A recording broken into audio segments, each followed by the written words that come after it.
Hola amigos, en primer lugar quiero dar las gracias a Ana Martínez, lógicamente, por su invitación a participar en esta tercera semana de acompañamiento oncológico.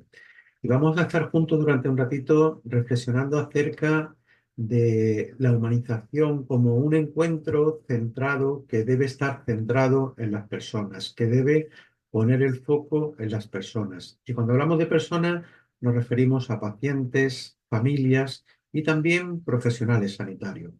Vamos a hacer un pequeño repaso acerca de algunas reflexiones que me gustaría compartir con todos ustedes.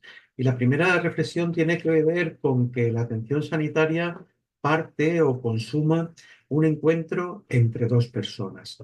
Un encuentro que al fin y al cabo no es más que el resultado de un servicio co-creado en el que de manera conjunta y interaccionan profesionales sanitarios que interactúan entre sí con personas que buscan ayuda. Buscan ayuda para restaurar o para mantener la salud, bien para ellos o bien para sus familias, si son los que están afectados. Y cabría preguntarse inicialmente qué entendemos por eso de ayudar.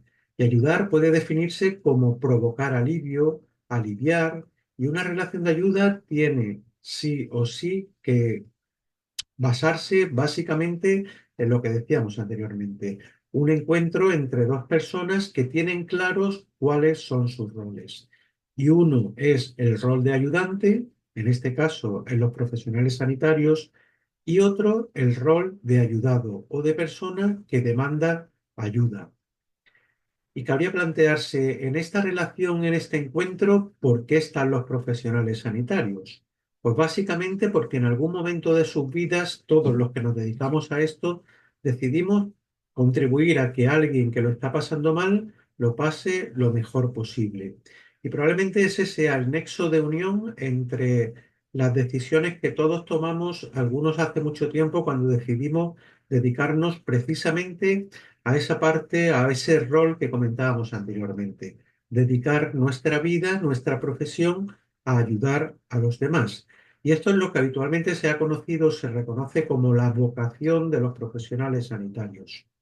También es cierto, y no nos equivoquemos, que en algunos casos, más que vocación, lo que existe es una equivocación. Y eso hace que también se dediquen a esto personas que probablemente se hayan equivocado en su decisión y deban estar dedicándose a otros asuntos.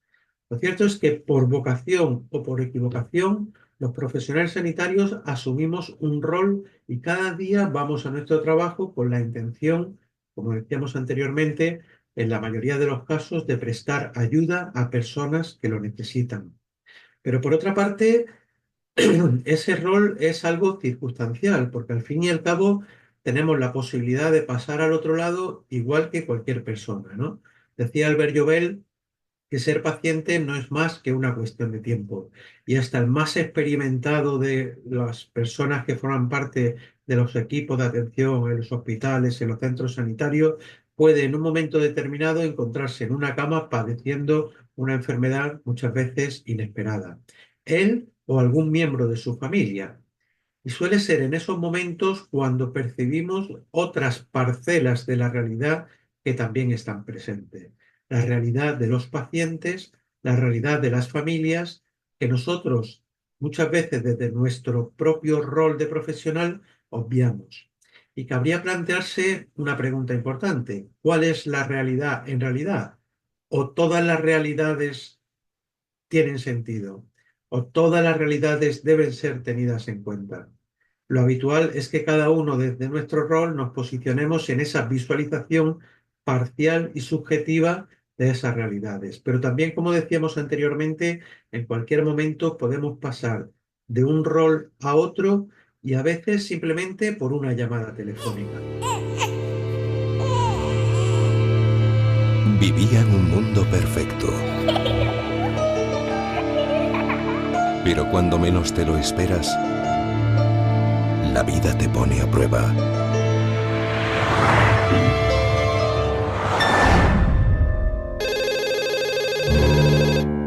¿Sí?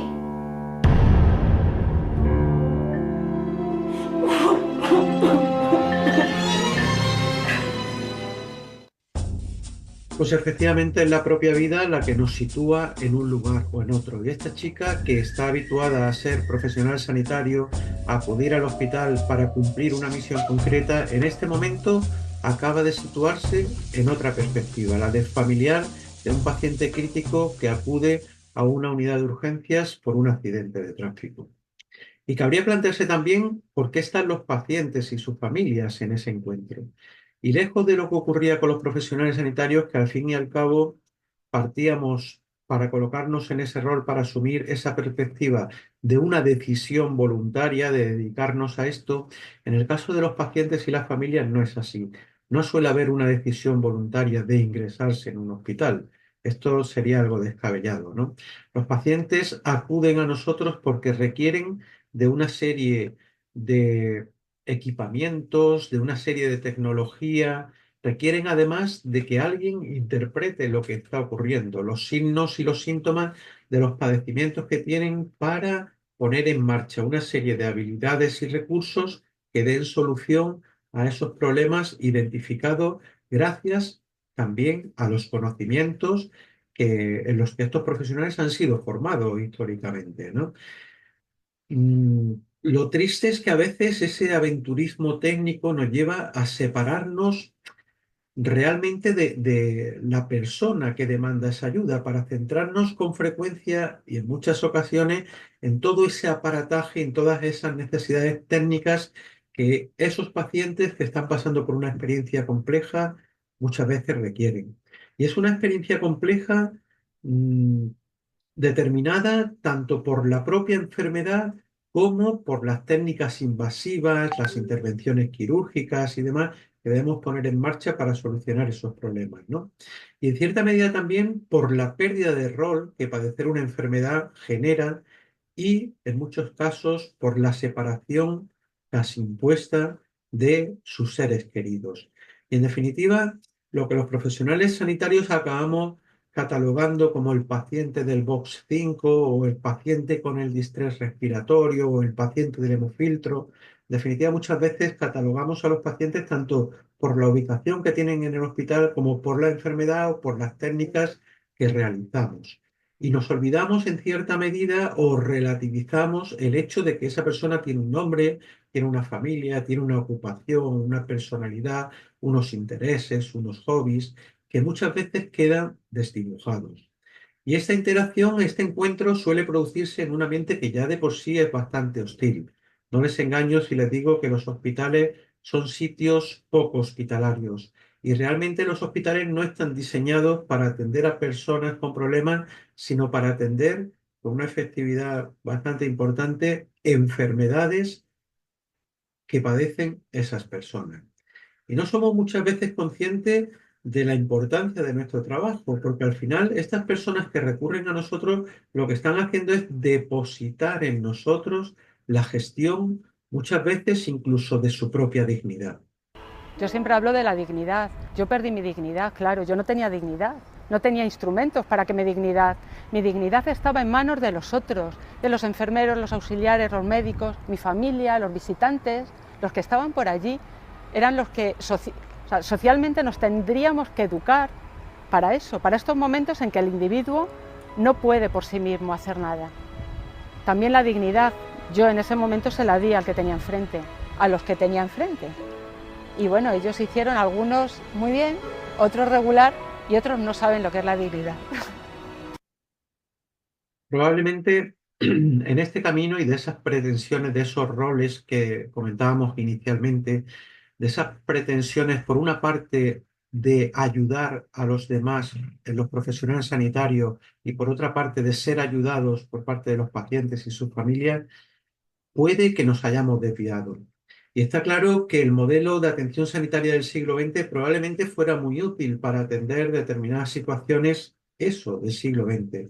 Pero ya estamos en el siglo XXI y ese modelo ha caducado. Parece como si en cierta medida en los hospitales se hubiera colocado una cámara de despersonalización en la entrada que hace que cuando una persona llega y atraviesa esa puerta con sus valores, sus preferencias, su identidad, su personalidad, todo esto le sea arrebatado para uniformizarlos y convertirlos en pacientes. Y pareciera como si los hospitales se convirtieran en cadenas de producción hospitalaria, donde muchas veces algunos factores inciden en que pueda prestarse una atención que a veces podríamos catalogar como deshumanizada. Y entre esos factores muchas veces está lo que algunos autores han venido a denominar la dictadura de la tecnología. Tenemos tecnología para casi todo y por lo tanto tenemos que utilizarla. De manera que si fracasa el riñón, tenemos máquinas para sustituirlo. Si hay un fracaso pulmonar, tenemos máquinas para sustituirlo, medicaciones, bombas, aparataje, para casi todo. Y muchas veces esto hace que no sepamos poner límites cuando a veces esos límites son los que realmente propiciarían una adecuada atención sanitaria. Por otra parte, debemos ser conscientes de que nos movemos en un complejo mundo sociosanitario donde coexisten distintas sensaciones, distintos momentos vitales y distintas situaciones. Y conviven, por una parte, pacientes que pueden haber sido diagnosticados de una enfermedad terminal junto con personas que están desarrollando su labor y que lógicamente también tienen derecho a un periodo de descanso. Y podemos encontrarnos en un pasillo con dos compañeras que van charlando, pues normalmente acerca de el partido de fútbol de sus hijos ayer por la tarde, mientras que en ese mismo pasillo alguien acaba de ser diagnosticado, pues como decíamos, de una enfermedad terminal, ¿no? Y a veces esos encuentros pueden llevarnos a que se produzcan percepciones o eh, falta de consideración hacia el sufrimiento o hacia la muerte, ¿no? Cuando no dejan de ser situaciones que, analizadas aisladamente, pues lógicamente pueden tener su sentido. Y a esto muchas veces contribuye también la masificación y la burocracia que se observa en muchos servicios y en muchos pasillos de los centros sanitarios. Masificación que muchas veces nos lleva a que existan unas condiciones inadecuadas de trabajo o una excesiva presión asistencial, carencia de medios en algunos casos, sin duda escaso margen de error porque estamos tratando con asuntos de mucha importancia, poca seguridad ocupacional y muchas veces esa masificación y esa burocracia desemboca en la prestación de una atención despersonalizada. Y ya les digo que es imposible establecer lazos de confianza entre personas que buscan ser ayudadas y personas que buscan ayudar si ese trato es despersonalizado. Pero es que además la despersonalización es uno de los ingredientes, junto al cansancio emocional y a la baja realización personal, del temido síndrome de burnout, el síndrome de estar quemado.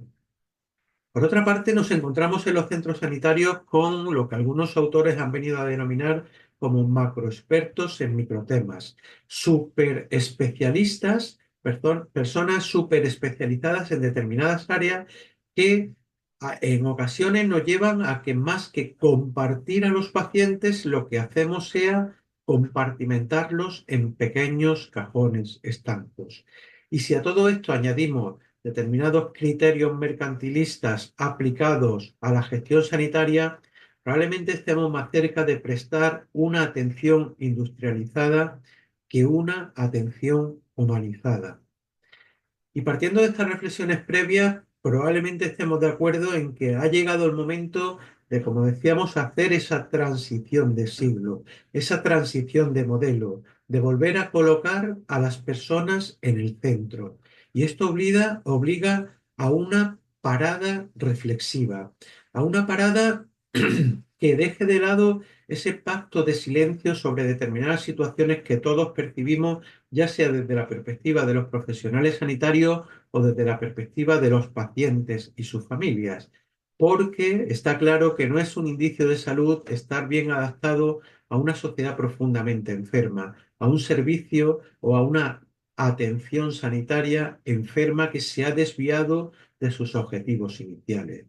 Y este reenfoque no puede ser objeto exclusivamente de un ataque de buenismo, de un ataque de optimismo excesivo por parte de algunos profesionales que digan, a partir de ahora yo voy a ejercer de la manera que mejor imaginaba cuando decidí dedicarme a esto. Tampoco pueden ser iniciativas aisladas que probablemente estarían condenadas al fracaso, ni puede ser una cuestión de suerte que encontrarnos con unos profesionales u otros determine el cómo vamos a ser cuidados. Igualmente, tampoco puede ocurrir que nuestro código postal, el hospital de referencia que nos toque por la zona en la que vivimos, determine si podemos tener unas condiciones en el tratamiento y en el abordaje de nuestra enfermedad, de nuestras patologías, que a veces influyen incluso en que acabemos muriendo rodeado de cacharros o rodeado de las personas que forman parte de nuestra familia y que son los que realmente podrían proporcionarnos el mejor apoyo posible.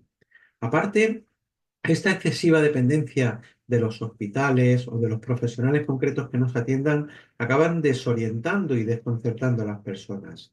Y por lo tanto, la propuesta es, de nuevo, esa.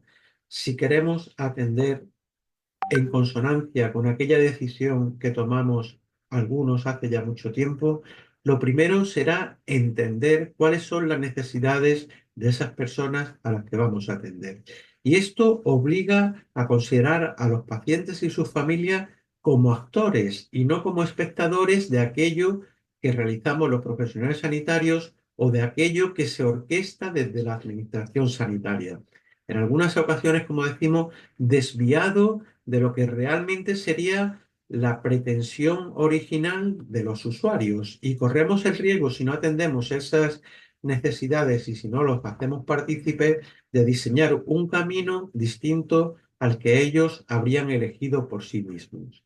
Y esto es así porque un mismo asunto visto desde distintas perspectivas, pues lógicamente puede tener interpretaciones distintas. Y no nos olvidemos, en este encuentro al que hemos hecho alusión ya en varias ocasiones, hay protagonistas. Y los protagonistas no somos nosotros, no somos los profesionales sanitarios.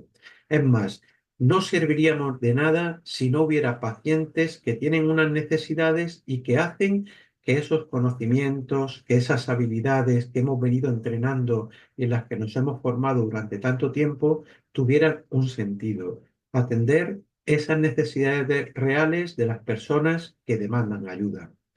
Y para recentrar todo esto, es importante que reflexionemos y que nos centremos en algunos conceptos que deben ser ineludibles en esta nueva concepción. Uno de ellos es el respeto de que cada persona es única e irrepetible y que por tanto responde de manera diferente a las distintas crisis vitales. Y esto nos hace descartar ese intento de tratar a las personas en serie y de tratarlas en serio centrándonos en esa respuesta única e irrepetible de cada cual.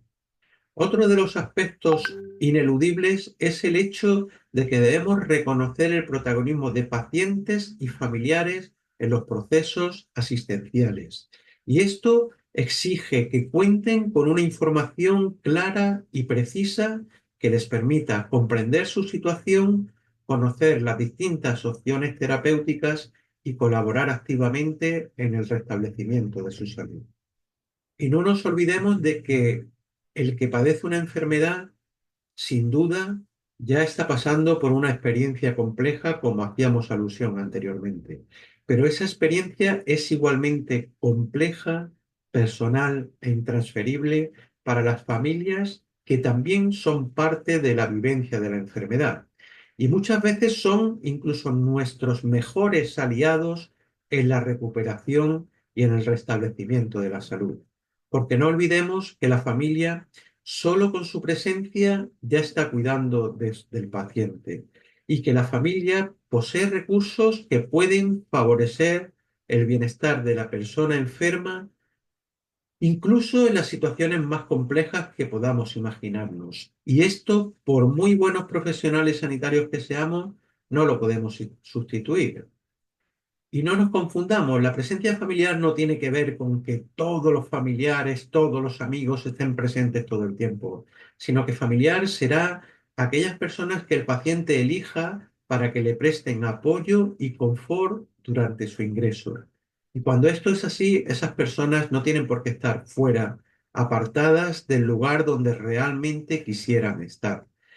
Esta transición requiere sin duda de un cambio de cultura, requiere de una decisión compartida de todos los actores, pero también requiere de una reflexión adecuada para poder abrir las mentes, así como de una inversión en recursos adecuados y soporte de la organización. Somos muy dados a aplicar restricciones rápidamente y recordarán los momentos de inicio de la pandemia en los que los hospitales se blindaron. Desgraciadamente, este blindaje y estas normas que probablemente tuvieran algún sentido al inicio de la pandemia han seguido manteniéndose y justificando restricciones que ya hoy, en estos momentos, tienen poco sentido, pero que hacen que muchas veces los familiares acaben sintiéndose como que convertimos a los pacientes en objetos de acceso controlado, protegido de ellos, de los que verdaderamente lo aman y de los que verdaderamente pueden tener recursos que no podemos movilizar los profesionales sanitarios para favorecer ese acompañamiento y ese restablecimiento de la salud. Y esto obliga radicalmente a considerar a los familiares como algo más que visitantes, a considerarlos como compañeros en los cuidados. Y esto está muy estudiado, está muy investigado y se ha demostrado que esa concepción que promueve una mayor presencia y una mayor implicación de los familiares en los cuidados, redunda en una mejor coordinación de esos cuidados, pero también en más disminución en cuanto a la posibilidad de que ocurran errores de medicación, menos caídas, menos readmisiones y, por supuesto, una mejor experiencia tanto de los pacientes como de los propios familiares. Y no es solo por la contribución en sí que los familiares pueden aportar a los cuidados, sino también por el impacto que la enfermedad va a tener tanto en ellos, en los pacientes, como en sus propias familias. Y sin duda son muchas las actividades en las que podríamos involucrarlos que no requieren de una capacitación profesional y que simplemente requieren de una mayor apertura de los centros a esa participación y a ese acompañamiento.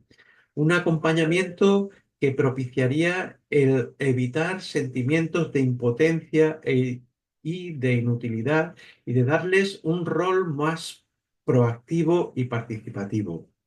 Y hemos hablado hasta ahora de pacientes y de familiares como verdaderos protagonistas, pero no podemos olvidarnos también de los profesionales sanitarios, que forman parte de esa conjunción, de ese encuentro obligado entre esas personas decididas a prestar ayuda y aquellas personas que demandan esa ayuda. Y nosotros siempre decimos que no se puede humanizar sin humanos en número suficiente para poder prestar los cuidados adecuados, pero también en unas condiciones adecuadas para llevarles a prestar esos cuidados de una manera óptima. Y es muy triste observar que muchas veces esas condiciones de los profesionales sanitarios son desatendidas y que son muchos los profesionales que en estos momentos se encuentran en una situación verdaderamente triste porque también requieren de cuidados. Y es muy triste observar además que esa situación, esas deficiencias son muy contagiosas en los equipos. Y si esto era así antes del COVID, después del COVID, no quiero ni contarles las situaciones en las que muchas veces nos encontramos. Y no sé si han tenido la oportunidad de viajar recientemente en avión, pero si escuchamos atentamente las indicaciones de las azafatas, una de las cosas que nos dicen es que si ocurriera algún problema, antes de ponernos a atender a otros, debemos atendernos a nosotros mismos para propiciar el estar en una situación adecuada que efectivamente nos permita atender al resto de las personas. Y también en esto hemos cambiado de siglo y debemos olvidar roles instaurados antiguamente para entender que el trabajo en equipo es algo prioritario a lo que debemos prestar atención hoy en día. y a la participación de los distintos profesionales que conforman esos equipos. Profesionales entre los que debemos abordar valores muchas veces descuidados, como puede ser el respeto, la enseñanza, el liderazgo, el trabajo en equipo, las posibilidades de discutir entre los propios equipos las distintas medidas que nos lleven a un mayor bienestar, el contar con apoyo psicológico también entre los profesionales sanitarios, y todo esto redunda en un cuidado más humanitario. Qué bonito sería que, como figura en este cartel de este restaurante, pudiéramos colocar carteles de este tipo en los hospitales. Y estoy seguro de que hospitales donde trabajen personas felices, eso redundaría igualmente en propiciar ese cambio al que nos referimos. Un cambio que es posible y que requiere de algunas estrategias. Por una parte, estrategias para enganchar y seducir a todos en la necesidad de ese cambio. Estrategias para formar y educar a los profesionales, a los gestores, a los cargos intermedios en determinadas parcelas frecuentemente olvidadas. Estrategias que desemboquen en cambios en la práctica clínica y que también nos permitan evaluar las bondades de esos cambios.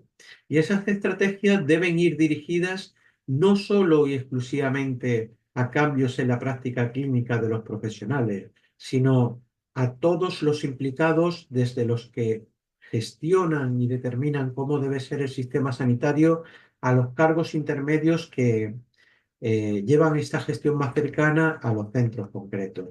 Y es necesario pues que hagamos lo que hacemos con la mayoría de las prácticas que desarrollamos en el ámbito sanitario: combinar los resultados de la investigación y las mejores evidencias disponibles con recomendaciones para la práctica clínica.